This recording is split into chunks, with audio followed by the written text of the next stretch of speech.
The first real crack showed itself during what should have been a normal Tuesday. I was standing in the driveway of one of my ongoing projects, trying to explain to a subcontractor why concrete doesn't magically pour itself and why showing up 2 hours late with a weak apology doesn't count as professionalism. The sun was unforgiving, and I had my clipboard out, checking off materials we'd ordered for a patio that was already 3 days behind schedule. While I was barking instructions to the crew, my assistant, Gabe, waved me over. He had one of those looks on his face like he didn't want to talk but knew he had to.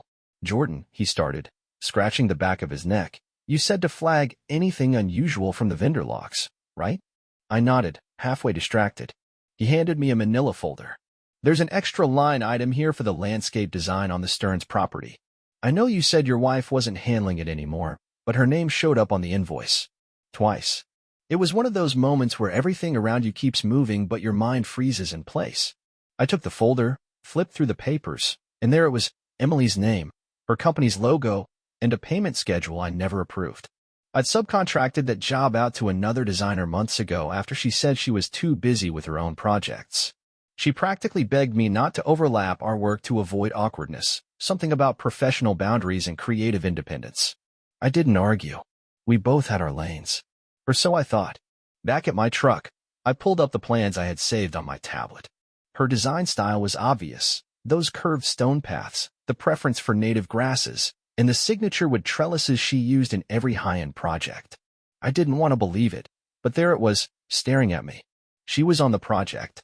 She just hadn't told me. And worse, she hadn't billed me, she'd billed them directly. When I got home that night, I didn't confront her. I wanted to see where this went. She was already there, barefoot, sipping a glass of wine on the back deck like everything in her world was perfectly fine. I played it cool, kissed her on the cheek, and told her the Stearns property was finally moving along. She raised her eyebrows and said, "That's great. About time." The way she said it, it felt too casual, too removed, like she had to force herself not to say more. That's when I knew something wasn't just off, it was rotten underneath. 3 days later, I got my confirmation in a way that still boils my blood. One of my crew leads, Nate, pulled me aside before the morning meeting. "Boss, not trying to get into your business, but I saw your wife at the Stearns place last week. Thought it was weird since you said she wasn't doing that job." I stared at him and tried not to show anything. "Did she say anything?" I asked. He shook his head. "She wasn't alone. She was with that guy from Denver Planning. You know, the one who tried to get you to bid on that Civic Center redesign. Short guy, always wears loafers with no socks." I knew exactly who he meant. Zach Carr, pretentious, overly friendly, the kind of man who acts like he's smarter than everyone in the room because he read some obscure urban design journal and owns a vintage espresso machine. I remember Emily once said he was annoying but had good taste in patio furniture. I laughed it off then. It wasn't funny now. I drove to the Stearns property the next morning under the excuse of checking the drainage layout. I parked at the far end of the site and walked the perimeter. I didn't want to be seen. About 20 minutes in, I spotted them, Emily and Zach, standing near the pergola that had just been installed. She was laughing. Not the polite, soft laugh she gave clients. This was full-on, shoulders moving, face lit up laughing. I couldn't hear what was said, but I could see the way she leaned toward him when she spoke. I could see the way he placed his hand lightly on her back as they walked toward her car. It wasn't professional. It wasn't distant. It was familiar, intimate. I didn't rush in like a fool and start yelling. I watched, like a builder inspecting foundation cracks no one else could see. I waited until she got in her car and left. Zach stayed behind, talking with one of the landscape crew.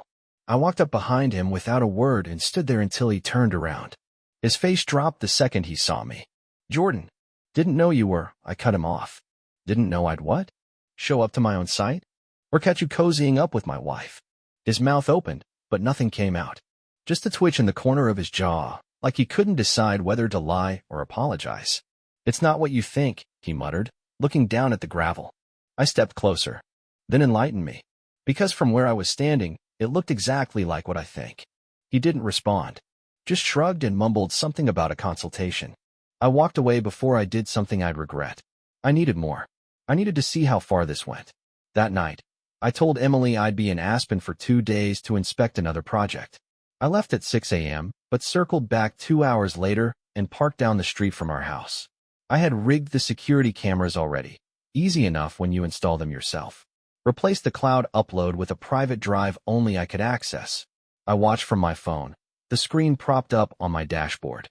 At 11:23 a.m., a black Audi pulled into the driveway. Zach got out, holding a cardboard drink tray with 2 cups. She opened the door before he even rang the bell. They didn't talk in the doorway. He just walked in like he belonged there. I stayed there for 3 hours, watched him leave with the same stupid, smug expression. When I got home that night, she acted like nothing happened. Asked about Aspen. I gave her fake updates, and she nodded, completely clueless. That was the moment I decided I wouldn't just catch her. I'd dismantle the entire charade piece by piece. I'm not a man who goes down quietly. You want to rip apart a life we spent over a decade building? Fine. Just know I'm going to take the blueprints, redraw the lines, and leave you standing in the rubble wondering how you didn't see it coming. I wasn't one of those guys who cracked under pressure or made a scene when things went wrong. That's probably why it took her so long to notice that I had switched from pretending to planning. For a week, I stuck to my usual routine: early site visits, late inspections, and meetings that were either real or staged just enough to keep up appearances. She didn't suspect a thing. Every morning, I left home with a kiss on the cheek and a casual goodbye. She smiled like everything was normal. That smile was starting to make me sick. Knowing what I knew, every touch felt rehearsed. Every word she said had me wondering how often she had lied before. I spent most of that week preparing. I wasn't just watching her. I started watching him. Zach Carr, the not-so-charming planner who somehow thought he could sneak into someone else's house, someone else's life, and not pay for it. He wasn't hard to follow. He had patterns. He went to the same coffee shop every morning, used the same gym 3 times a week, and had a public social media account where he posted selfies and work meetings like anyone cared. He had no idea he was being tracked. I hired a guy I knew through one of my demolition contracts. Quiet, professional, no interest in asking questions. I paid him in cash. His job was simple: photos, video, timestamps. I wanted everything on record. I wanted proof that couldn't be denied. Not because I was going to take it to court or make a public scene. I wanted it for myself. I wanted to look her in the eye and show her just how far she had gone before she started explaining. On Thursday, I got my confirmation. My guy followed Zach to a private studio space he leased out on the edge of town. He used it for design work, or at least that's what his business registration claimed. The footage I got showed Emily's car pulling up at 2:14 p.m. She got out, carrying a tote bag, dressed like she wasn't planning on working with soil or clients. She walked in without knocking. The door closed behind her. She didn't come out until 4:41. 2.5 hours. Enough time for whatever they were doing in there. Enough time for me to stop pretending I didn't already know. That night, I didn't bring it up. I waited. I acted like the husband she thought she still had: mild, tired, preoccupied. I let her talk about how busy her week had been, how she was drained from a new client pitch, how we should plan a trip sometime soon to reconnect. She even suggested the same cabin in Estes Park we stayed in 2 years ago. I nodded through all of it.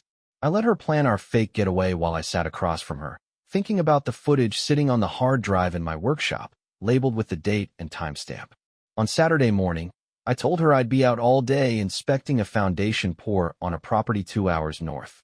I kissed her on the forehead and left by 7 a.m. Instead of heading north, I drove 20 minutes to Zach's rented studio. I parked across the street and waited. At 9:32 a.m., she pulled in. Again, like it was just another part of her routine. She knocked this time, but not because she was being careful. I could see the way she smiled when he opened the door, the way she stepped into the room like it was hers too. I waited another hour before I walked across the street. I didn't knock. I opened the door and walked in. Zach jumped like he'd seen a ghost. Emily turned around, her face frozen. She didn't speak. She didn't move. She just stood there with her mouth half open, like her brain was trying to catch up to the fact that I was standing 10 feet from her. Zach tried to speak first. "Jordan, man, look." I raised my hand. "You can shut your mouth right now. I'm not here to hear your excuses. You had your time to speak. You chose to use it lying to my face."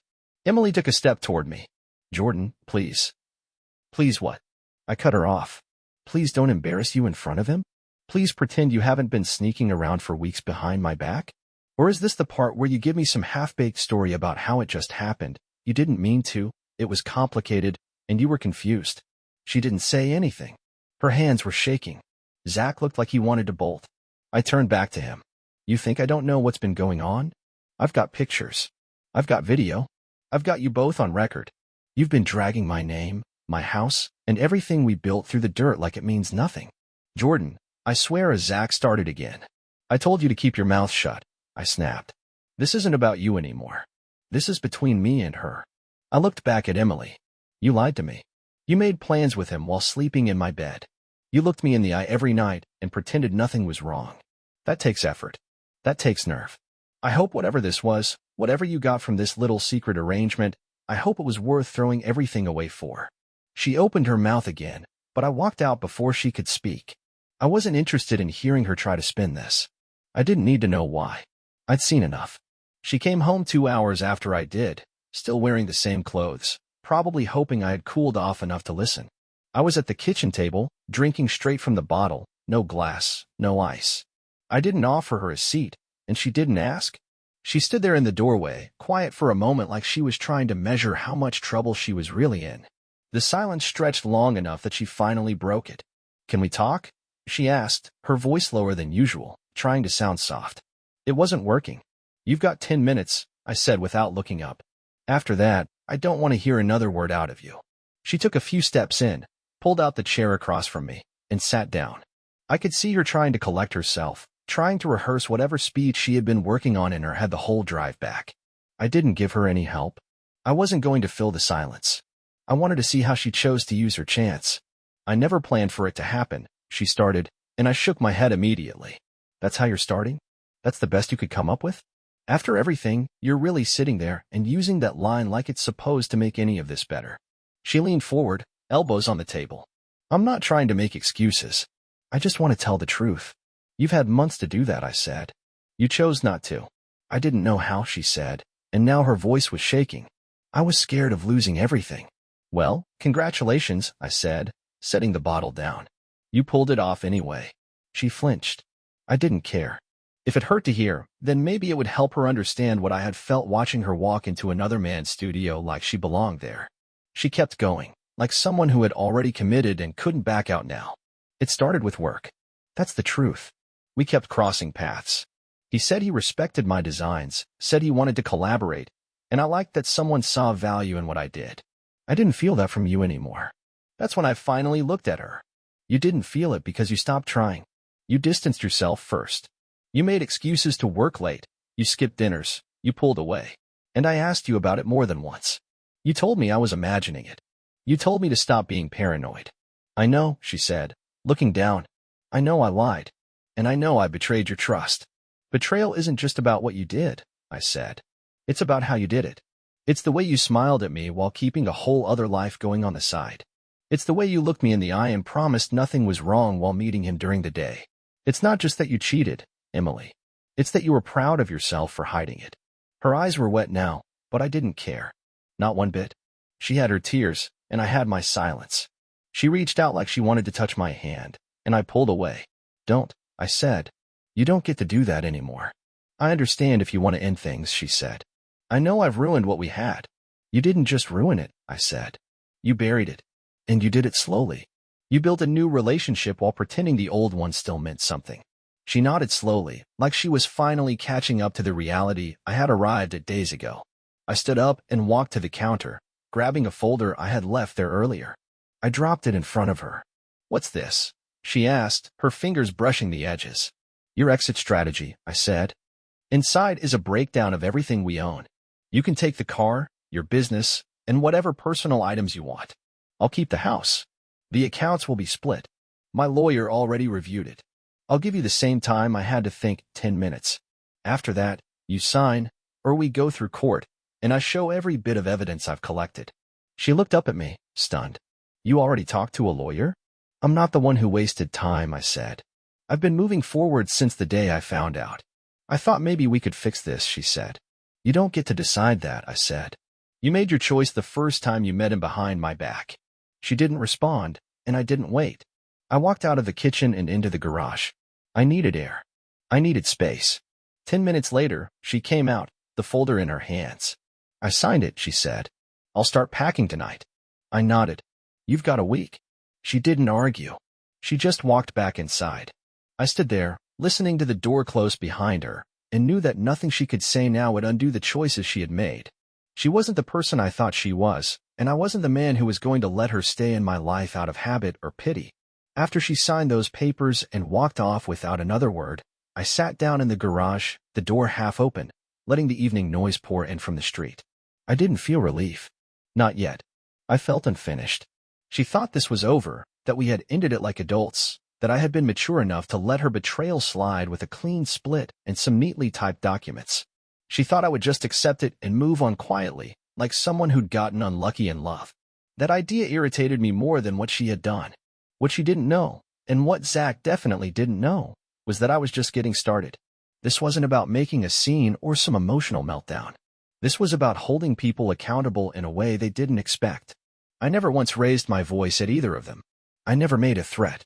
But what I did do was collect everything. Not just the photos and the videos, but the records, the money trail, the overlapping timelines between their projects and the studio space. I had her business invoices. I had copies of her payments to Zach, masked as subcontractor work. It was all set up to look legitimate, but it wasn't. It was personal, and it crossed a line. My name was on the incorporation papers of her company, because I was the one who helped her start it 5 years ago. I built her site, funded her initial gear, paid for the advertising, and filed the paperwork myself. I didn't care about the money until I realized they had used my investment as a meeting place. So I called a meeting with a client. Not just any client. A client I had recommended to her last year, a property developer with 5 ongoing builds across the state. I sent him an email requesting lunch, told him there was something about our companies he needed to know. We met at a diner on the east side, nothing fancy, just neutral ground. I handed him a packet of documents, didn't say anything for the first few minutes while he flipped through them. I watched the way his brow tightened, how his jaw flexed when he got to the payment schedule from her account to Zach's. That's when I spoke. You can keep working with her if you want. That's none of my business anymore. But you should probably know where your money's going. He didn't say much, just nodded and slipped the packet into his briefcase. He knew how things worked. I wasn't asking him to cancel anything. I just made sure he saw the kind of choices she made with her professional relationships. I didn't stop there. I sent another packet to one of the suppliers she still owed money to. That one didn't need a conversation. Just proof. A clean breakdown of dates, charges, and discrepancies. I didn't exaggerate anything. I didn't forge a word. I just handed over what was already real and let it do the talking. The next step was smaller, but more personal. I had access to our shared cloud drive. She probably forgot that it synced automatically from her tablet to our home network. I archived everything, every email between them, every shared file, every note he left on our blueprints. Then I removed her access. Not in a dramatic way. No alert. Just a quiet lockout. She could figure it out when she needed something and couldn't open it. By the time she realized what was missing, the files would be backed up and stored away where she'd never reach them. She moved her things out on a Thursday. I stayed late at work, let her have the space. When I got home, there was a box left in the entryway labeled miscellaneous. Inside was a framed photo of us from 3 years ago, one of those staged moments at a holiday party where we both looked happy. I took it out, looked at it for a minute, and tossed it in the trash without thinking twice. Nothing in that box mattered anymore. I wasn't angry. I wasn't even disappointed at that point. I was focused. Later that week, I met with my lawyer again. Not for the divorce. Those papers were already processed, but to rewrite the contracts that gave her partial rights to the company we started. I wanted every corner of my work scrubbed of her name. We had gone into that business together, but I had carried it on my back while she shifted her attention elsewhere. Once she had Zach feeding her compliments, she stopped showing up to meetings, missed deadlines, and shrugged off the responsibilities she used to treat like gospel. I wasn't going to keep her name on something she abandoned. It took some paperwork, but by Friday, she was out completely. Then came the call. Zach. I didn't recognize the number, but the second I heard his voice, I knew. He tried to be calm, tried to clear the air, as he called it. Look, man, I didn't mean for this to get out of hand, he said. Whatever happened with Emily, I'm sorry. It was personal, and I know it crossed a line. You're not calling to apologize, I said. You're calling because you're scared I'll ruin you. He paused. I just want to move past this. You already did. I'm the one who's still catching up, I said. Don't call me again. I hung up and blocked the number. There was nothing left to say. I wasn't going to argue with him. I wasn't going to let him explain his way out of something he knew was wrong the second he crossed that line. My plan wasn't to hurt him. It was to erase both of them from my life so thoroughly that they couldn't find their way back even if they tried. 2 weeks after she moved out, I got a message from her asking if we could talk. No explanation, no details, just a time and a location, our old coffee spot on South Broadway. I stared at the message for almost an hour before deciding to respond. I didn't owe her anything, but a part of me wanted to hear whatever last thoughts she felt needed to be said. Maybe it was curiosity, maybe it was closure, or maybe I just wanted to see how she'd explain herself now that the consequences had finally caught up. Either way, I agreed. We met on a Sunday morning. She was already there, sitting outside with her sunglasses on and a cup in front of her that she hadn't touched. She stood up when I approached, but didn't go in for a hug. That was the only thing she got right. "Thanks for coming," she said, pulling her sunglasses down and setting them on the table. "I didn't know if you would." "I wasn't planning to," I said, sitting across from her. "But here we are." She nodded, fidgeted with her cup for a second, then leaned back. "I've been thinking a lot since I left. About how everything played out. About how I handled it. I didn't expect you to take it the way you did." "What way did you expect me to take it?" I asked. "Did you think I'd cry? Throw things around the house? Send a few angry messages and move on? Because if that's what you were waiting for, you never understood me at all." "No," she said, quietly. "I guess I just hoped you'd still believe I was a good person who made a mistake." "I did believe you were a good person," I replied. "That's why I married you. That's why I worked side by side with you to build a life. But I don't believe that anymore. A mistake is something you trip into and correct. What you did wasn't a mistake. It was a choice, followed by more choices, and all of them involved lying to me while using my support as a cover." She didn't argue. She sat there, taking it in, and for the first time since this started, I saw something real cross her face: regret, maybe, or just the weight of being exposed without any way to shift blame. She took a deep breath. "I know saying I'm sorry doesn't mean much. And I'm not asking for forgiveness. I just wanted you to hear from me, not through some second-hand story or a message. I wanted you to know that what we had mattered to me. It did. I didn't stop loving you. I just got lost." "You didn't get lost," I said. "You got lazy. You wanted something new without doing the work to fix what you already had. You wanted compliments and attention without the responsibility that comes with commitment. And when it got complicated, you decided to lie instead of face it." "I felt invisible," she said, her voice cracking slightly. "I felt like we were just coexisting. You were always busy, always building something, always focused on the next project. I needed something more. I was building a life for both of us," I said. "I was putting in the work so we could have options, so we wouldn't struggle, so your business could grow without worrying about debt or failure. You say you felt invisible, but you didn't once say that to me. You didn't come to me and ask for more. You just went to someone else and hoped I wouldn't notice." She looked down at her hands, and for a minute, we sat there in silence. She finally looked up. "What happens now?" "Nothing," I said. "We're done. I'm moving on. You already started over. Now it's my turn." She nodded slowly, like she already knew the answer and was only asking to confirm it. "I'm sorry, Jordan. I know it's late, and I know it changes nothing, but I am. I don't need your apology," I said. "I needed your honesty back when it mattered. Now, I just need you to stay out of my life." She blinked a few times, then stood up. "Take care of yourself." I didn't answer. I didn't stand up. I let her walk away, just like she had the first time, but this time I was choosing not to follow. After she left, I sat there for a while, staring at the street, thinking about everything we had been through. 12 years of shared space, shared goals, shared moments that were now just lines in a timeline that ended the moment she stepped over that boundary.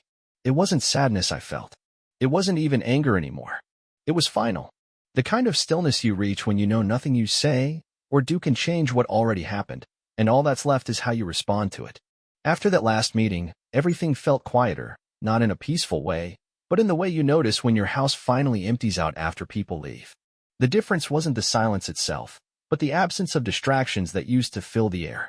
No more pretending to listen, no more rehearsed answers, no more excuses or waiting for the next lie to fall apart. The mornings felt sharper. I stopped sleeping in because there was no reason to wait on anyone. I got up at 6, went to work, and focused harder than I had in months. I wasn't thinking about what she was doing or where she might be. I wasn't tracking anything. I had already done all that, and now I was just cleaning up what was left. I updated the business. I dropped her name from the site, updated the logos, and called the few vendors who still had her listed as a contact. They didn't ask for details. They just made the changes. Everyone moves on faster than you think when there's money involved. I started handling every meeting personally again, which actually made things easier. Fewer questions, more control.